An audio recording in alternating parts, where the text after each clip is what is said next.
अजीज दोस्तों, अस्सलाम वालेकुम, नमस्ते, सत श्री अकाल, गुड आफ्टरनून। प्रोग्राम आरिफ की भाषा में आप सबका स्वागत है। अज़रबैजान और आर्मेनिया के दरमियान जो चीज़ें चल रही हैं उस पर काफ़ी दुनिया में एक तशवीश, एक परेशानी है। ये उसी का तसलसल है। देखें, एक नेक्सस ऑफ एविल है, पाकिस्तान, तुर्की और चाइना। चाइना की बदमाशी दुनिया पे रूल करने का ये एक नया इम्पीरियलिस्टिक डिज़ाइन है जो चाइना दुनिया पे इम्पोज करना चाहता है। बड़े अरसे बाद एक पावर आई है जो दुनिया में अपना रूल कायम करना चाहती है। जैसे कि हम हिस्ट्री में देखते थे, चंगेज़ खान, तैमूर और इस तरह ओटोमन एम्पायर, और वो आते थे कि हम पूरी दुनिया पे रूल करेंगे। तो चाइना ने पहले कई साल तक अपनी इकोनॉमी को डेवलप किया। वो चाइना जो इंडिया की प्रीवियस गवर्नमेंट्स की गलतियों की वजह से इतनी बड़ी इकोनॉमिक पावर बन गया, वरना यही इंडिया था जिसका जीडीपी 60s में 70s में चाइना से काफ़ी आगे था। लेकिन चूंकि भारत में ऐसी सरकारें थीं जो अपना डायनेस्टिक रूल कंटिन्यू करने के लिए भारत के पोटेंशियल को दबाते रहे, अगर उन्होंने भारत के पोटेंशियल को उस वक्त निकाला होता और पूरी दुनिया में फैला दिया होता तो आज भारत शायद सुपर पावर होता। लेकिन चाइना को भारत की उन सरकारों ने मौका दिया और चाइना पूरी दुनिया में इकोनॉमिक डेवलपमेंट करता रहा और दुनिया भी खामोशी से देखती रही और चाइना को पूरा मौका दिया गया। चाइना एक इन्वेडर जिसकी 1949 में तिब्बत पे इन्वेजन के ऊपर यूएन की मेंबरशिप सस्पेंड कर दी गई थी, और बाद में इसी पाकिस्तान की कोशिशों से और पाकिस्तान की मदद से ओआईसी ब्लॉक में पाकिस्तान ने हमेशा उम्मा का चूरन यूज़ किया है। तो उम्मा का प्लेटफॉर्म लेके पाकिस्तान ने यूएन में चाइना की मेंबरशिप को रिस्टोर कराया था। और ये दुनिया की बहुत बड़ी बदकिस्मती है कि दुनिया की पावर्स ने उस वक्त चाइना को जब रिस्टोर किया था तो चाइना की सिक्योरिटी काउंसिल की परमानेंट सीट जो थी, वीटो पावर था, उसको भी रिस्टोर किया। वरना होना तो ये चाहिए था कि ये बदमाश स्टेट थी, ये बदमाश इन्वेडर्स थे जिन्होंने तिब्बत, उगर वगैरह पे जो कब्ज़ा किया हुआ था, उसके जवाब में चाइना को अव्वल तो यूएन में लाना नहीं चाहिए था, और अगर लाए भी तो इसकी वीटो पावर नहीं होनी चाहिए थी। इस दुनिया में अगर किसी देश को वीटो पावर लेने का हक है, किसी देश को यूनाइटेड नेशंस की परमानेंट सीट पर रहने का हक है, तो वो सदियों से कायम ये देश भारत का हक है।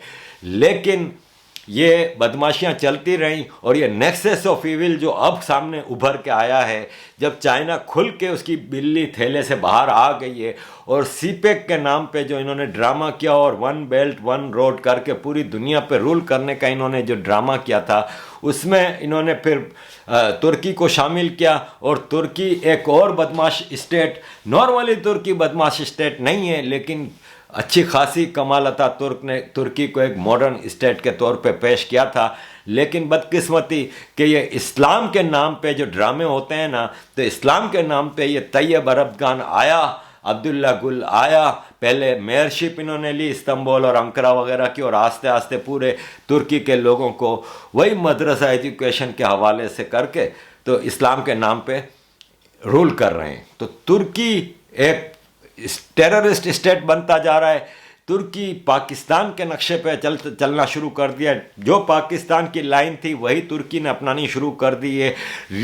इसके तमाम नेबर्स के साथ, पाकिस्तान का अपने तमाम नेबर्स के साथ मसले चल रहे हैं, चाहे वो इंडिया हो, चाहे वो अफ़गानिस्तान हो, चाहे वो ईरान हो, उसके तमाम जो रीजनल नेबर्स हैं उनके साथ मसले चल रहे हैं, सिवाय चाइना के।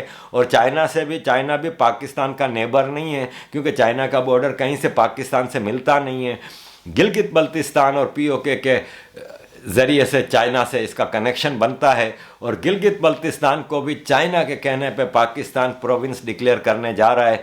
लेकिन ये इनके लिए आसान नहीं है, ये मजाक नहीं है, क्योंकि भारत में जब भारत ने एब्रोगेशन ऑफ आर्टिकल 370 किया था तो कश्मीरियों ने खुशी का इजहार किया। आज 15 महीने हो गए, कश्मीर में कोई टेररिज्म नहीं हो रही, डेवलपमेंट हो रही है। मैं कल मैच देख रहा था, अब्दुल समद एक कश्मीरी लड़का हैदराबाद के लिए खेल रहा है, और उसके चेहरे पे जो कॉन्फिडेंस था, कश्मीरी यूथ को ये चाहिए ऑनरशिप।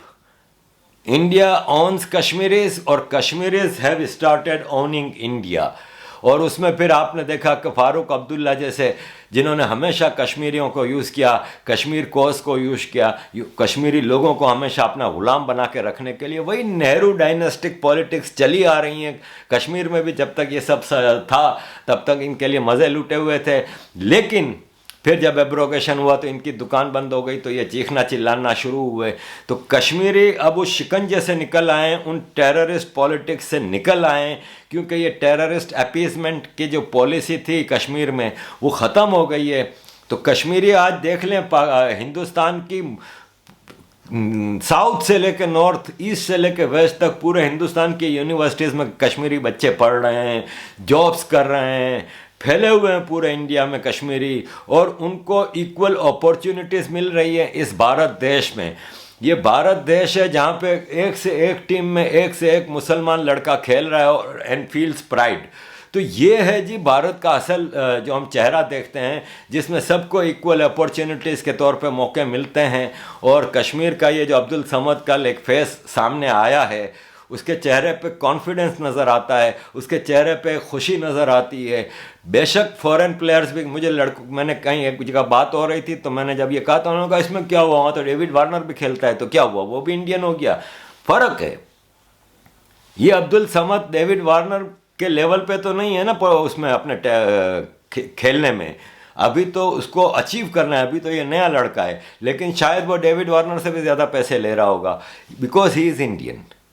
फिर इसको एक ऑननेस है कि वो अपने मुल्क में खेल रहा है, अपने मुल्क की एक टीम की तरफ से खेल रहा है, अपने मुल्क के एक रीजन के लिए खेल रहा है। तो ये कश्मीरी जो हैं वो भारत की एब्रोगेशन ऑफ आर्टिकल 370 को सपोर्ट कर रहे हैं, जबकि पाकिस्तान में गिलगित बल्तिस्तान को प्रोविंस बनाने की जो कोशिश हो रही है उसको लोकली कोई सपोर्ट नहीं कर रहा। गिलगित बल्तिस्तान में बाबा जान और टोटल पॉलिटिकल लीडरशिप कई सालों से जेल में बंद है, रातों रात बंदे उठा लिए जाते हैं। पीओके में तनवीर अहमद, जिसने खाली पाकिस्तान का झंडा उतारा था, उसने एक लीगली करेक्ट स्टेप लिया था, क्योंकि पाकिस्तान के कॉन्स्टिट्यूशन में कश्मीर को एक डिस्प्यूटेड टेरिटरी करार दिया है। तो उस डिस्प्यूटेड टेरिटरी में कश्मीर को उन्होंने एक आज़ाद कश्मीर कहते हैं ना, जिसका एक लेजिस्लेटिव असेंबली भी इन्होंने बनाई है, जिसका एक ढकोसला प्राइम मिनिस्टर भी होता है, जो कि इस्लामाबाद में बैठे एक पंजाबी सेक्रेटरी जो होता है ना, उसके सिग्नेचर की मार है, एक सिग्नेचर से वो उस प्राइम मिनिस्टर को हटा सकता है। लेकिन बहरहाल एक ढकोसला इन्होंने कायम किया हुआ है कश्मीर में, जो आज़ाद कश्मीर और ये और वो, तो वहाँ पर पाकिस्तान के झंडे का कोई सेंस नहीं बनता। कश्मीर लेजिस्लेटिव असेंबली जो इन्होंने बनाई है, उसके भी इलेक्शन में हिस्सा लेने के लिए कैंडिडेट को एक एफिडेविट साइन करना पड़ता है कि they believe to the accession of Pakistan, यानी वो सिर्फ पाकिस्तान से जो एक्सेशन पे बिलीव करता है वही उस इलेक्शन में हिस्सा ले सकता है। तो वहाँ पे एक ज़बरदस्ती का माहौल है कश्मीर में, पीओके में, गिलगित बल्तिस्तान में एक ऑपरेशन की हुकूमत है। पाकिस्तान ने वहाँ पे पूरे कश्मीरियों को दबाया हुआ है, गिलगितियों को, बल्तिस्तानियों को दबाया हुआ है। तो इसीलिए वहाँ की पब्लिक पाकिस्तान के साथ नहीं है, तो पाकिस्तान के लिए आसान नहीं होगा। फिर ये जो झरलू इलेक्शन हम कहते हैं पाकिस्तान में, झरलू का मतलब होता है फेक इलेक्शंस। ये जो गिलगित बल्तिस्तान में फेक इलेक्शंस हो रहे हैं, उसमें जो लड़ाई मार कुटाई हो रही है, क्योंकि नज़र आ रहा है कि वहाँ पे इलेक्शन के नाम पे ऐसा ही ड्रामा होगा जैसे पाकिस्तान के इलेक्शंस में होता है। पाकिस्तान की फौज इज़ द बिगेस्ट प्रॉब्लम। तो ये जो नेक्सस है चाइना, पाकिस्तान और तुर्की का, इसी के कहने पे आप देख लें तुर्की भी कश्मीर कश्मीर कश्मीर कर रहा है। तो पाकिस्तान इसीलिए कश्मीर और गिलगित बल्तिस्तान कार्ड खेल के इंडिया को कॉर्नर करने की कोशिश कर रहा है। चाइना में इतनी टप्पड़ तो है नहीं कि वो अब इंडिया से पंगा ले सके, क्योंकि उसने लद्दाख में चीज़ें देख लीं। तो इसलिए वो पाकिस्तान के ज़रिए, बख्शू है ना पाकिस्तान, आपको मैंने बताया था बख्शू क्या होता है। तो ये पाकिस्तान बख्शू है, उसको चाइना ने कहा कि ओए बख्शू चलो शुरू हो जा, तो शुरू हो गया। अब उधर तुर्की, जिसका ग्रीक के साथ मसला चल रहा है, जिसका सीरिया में मसला चल रहा है, जो सीरिया में उसने तबाहियां मचाई हुई हैं, इसके टेररिस्टों को पनाह दे रहा है, ट्रेनिंग दे रहा है, जैसे अफगानिस्तान में पाकिस्तान तालिबान ट्रेनिंग दे रहा है, तालिबान नामी टेररिस्टों को भर भर के भेज रहा है, पाकिस्तान से हथियार दे रहा है, उनकी मदद कर रहा है, उनको ट्रेनिंग दे रहा है और उनको प्लानिंग बना के दे के फिर अफगानिस्तान में वो कर रहा है। बेचारे अफगान तबाह बर्बाद हो गए इस पाकिस्तान की टेररिज्म की पॉलिसीज़ की वजह से। वैसे ही तुर्की सीरिया में कर रहा है। आईएस के नाम के जो दाइश टेररिस्ट बनाए गए थे, वो पाकिस्तान की जो शैतान खोपड़ी है ना जनरलों की, उनके इशारे पे, इनके डिक्टेशन पे वहाँ चीज़ें चल रही हैं। पाकिस्तान की भाड़े की फ़ौज भी वहाँ मौजूद है।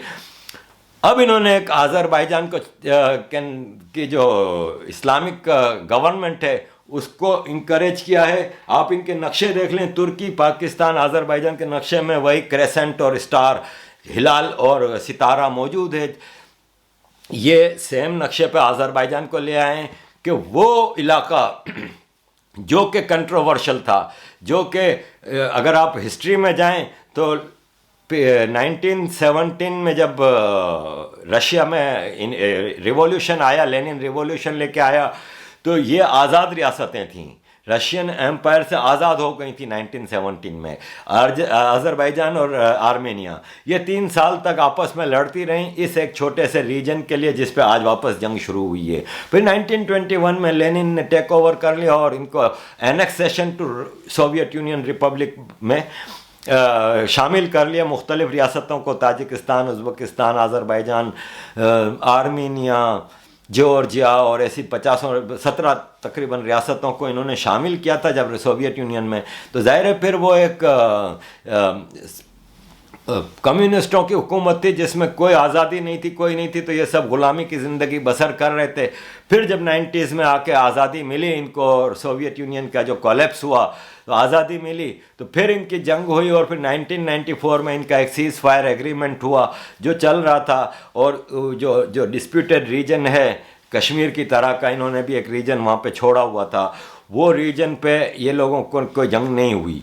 लेकिन अब चाइना, तुर्की और पाकिस्तान ने मिल के आज़रबाईजान को छेड़ा तो आज़रबाईजान ने उस डिस्प्यूटेड रीजन पे हमला कर दिया, बेशुमार लोगों को मार दिया। तो फिर आर्मीनियन फोर्स, जो कि Armenia is a Christian country, 94% Christians live there, Azerbaijan में 91% मुस्लिम्स रहते हैं। तो फिर आर्मीनिया उनकी मदद के लिए आया। लेकिन अब मसला ये है कि आर्मीनिया बेचारा अकेला लड़ रहा है, दुनिया उसको साथ दे रही है लेकिन सिर्फ ज़बानी, अभी तक किसी ने उसकी कोई लॉजिस्टिक मदद नहीं की है। यूरोप, अमेरिका खाली ज़बानी जमा खर्च अभी तक आर्मीनिया को सपोर्ट कर रहे हो, आज़रबाईजान डोंट डू दिस। लेकिन पाकिस्तान की भाड़े की फ़ौज वहाँ पे लड़ रही है आज़रबाईजान की फ़ौजों के साथ मिल के, आर्मीनिया में तबाहियाँ मचाई हुई है। 2300 आर्मेनियन मार दिए गए हैं अब तक। तबाहियाँ सिविलियन इलाकों पे बॉम्बार्डमेंट कर रहे हैं और ये पाकिस्तान के बख्शू, ये पाकिस्तान की भाड़े की फ़ौज वहाँ पे लड़ रही है। चाइना उनको पूरा मदद कर रहा है। तुर्की वहाँ पे पूरे टेररिस्ट भर भर के, बसें भर भर के, आप गूगल पे देख लें, बसें भर भर के तुर्की टेररिस्टों को वहाँ भेज रहा है लड़ने के लिए। दुनिया खामोश बैठी है। अगेन दुनिया का एक इम्तिहान है कि दुनिया आगे आए और इंसानियत की जो मौत हो रही है आर्मेनिया में उसको रोके, और जो डिस्प्यूटेड रीजन है जिसके लोग आज़ाद रहना चाहते हैं, आर्मेनिया के साथ रहना चाहते हैं, उनको आज़ाद कराएं और आज़रबाईजान, तुर्की और पाकिस्तान इनको रोका जाए। और मैं पूरी दुनिया से रिक्वेस्ट करता हूँ कि खुदारा पाकिस्तान, तुर्की और चाइना को टेररिस्ट स्टेट डिक्लेयर करके इनको यूएन से निकाला जाए और इनके ऊपर इकोनॉमिक एम्बार्गो लगाए जाएं, इनकी ट्रेड बंद कर दी जाए, इनके लिए सारे रास्ते इकोनॉमिक के बंद किए जाएंगे, तब ये जाके इंसान बनेंगे। वरना आप फिर ये टेररिज्म के लिए दरवाजे खोल रहे हैं। और जब अगर ये आज़रबाईजान यहाँ पे कामयाब हो गया तो मैं आपको बता रहा हूँ कि तुर्की, पाकिस्तान और चाइना के नाम का ये जो नेक्सस ऑफ एविल है वो यूरोप की तरफ भी बढ़ेगा, साउथ में इंडिया की तरफ भी बढ़ेगा, जापान भी खतरे में है, पूरी दुनिया का अमन खतरे में है। The world has to come forward to stop this nexus of evil, China, Pakistan and Azerbaijan. Thank you very much अजीज दोस्तों, please keep supporting us because this platform runs only on your support. इसके अलावा हमारे पास कोई ज़रिया नहीं, हम किसी से कोई स्टेट लेवल पे, ऑर्गेनाइजेशन लेवल पे किसी से कोई मदद नहीं करते। आम पाकिस्तानी, हिंदुस्तानी अगर हमारी मदद जारी रखेंगे तो हम ये कंटिन्यू कर सकेंगे। Thank you very much for listening. जय हिंद, भारत माता की जय।